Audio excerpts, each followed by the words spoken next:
Are there secret life lessons in the Harry Potter books? Well, if you thought so, you'd be absolutely right, because the books are stacked full of amazing life lessons disguised as a cute children's story. At least until someone gets... Having been a Harry Potter fan since I was 8, I've reread the story over 20 times. And with each reading finding myself more and more bewitched. See what I did there? By the profound life lessons hidden in these pages. So today I want to share the 5 most powerful lessons I got from the Harry Potter book series that helped me change how I view the world. The first lesson we can get from the books is that our choices, not where we come from, shape who we are. In the book, there's a 3-tiered class system based on your blood status. And the first tier are the purebloods. These are the people who come from a full wizard bloodline, where both sides of the family are magical. They are sometimes considered superior wizards in some circles. And the second tier are half-bloods. These are people who come from one magical parent and one non-magical parent. They are usually accepted by the purebloods, but are considered somewhat inferior. And the third are people with non-magical parents, and sometimes they're called mudbloods, which is a bad word to say. They are sometimes treated badly by purebloods and half-bloods, and again they're called mean names like mudbloods.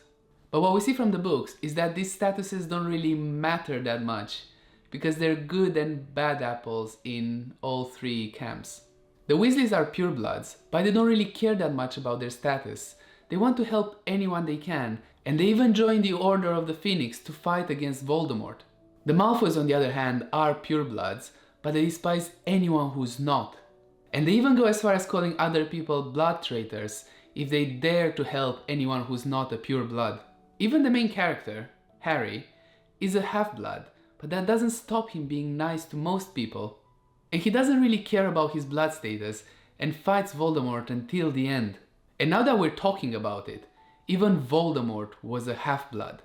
Well, at least his father was a muggle. And he spent his whole life doing really bad things and trying to restore blood purity in the wizarding community. And the last one is Hermione Granger, who came from muggle parents, but that didn't stop her being one of the brightest witches who ever entered Hogwarts.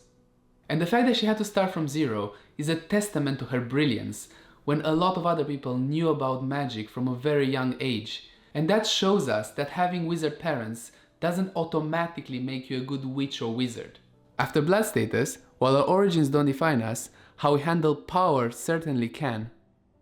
The second lesson is that unchecked power can corrupt anyone. And this is a testament to Cornelius Fudge, who up until Order of the Phoenix is a good character and helps Harry a lot. He, as the Minister of Magic, personally makes sure that Harry gets safely to the Leaky Cauldron when he believes Sirius is out to get him, and takes all the necessary precautions to make sure that Harry is kept safe that year. Even making Dementors patrol Hogwarts during the school year. But then, his attitude completely changes when Voldemort comes back to power at the end of the Goblet of Fire.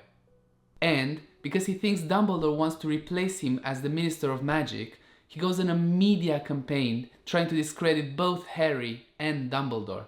He tries to expel Harry for conjuring a Patronus while trying to defend himself and his cousin from Dementors. And he even assigns Umbridge to go to Hogwarts to be the new Defense Against the Dark Arts teacher. Only because he wants to keep a close eye on the school in case Dumbledore might try something. In the end, Fudge's fear of losing power led to him losing everything. His position, his reputation, and the trust of the wizarding world. And his story shows that the fear of losing power can make someone abandon their own principles. Speaking of corruption and power, the third lesson from Harry Potter is that some people are neither good nor evil, they're just looking out for their own principles.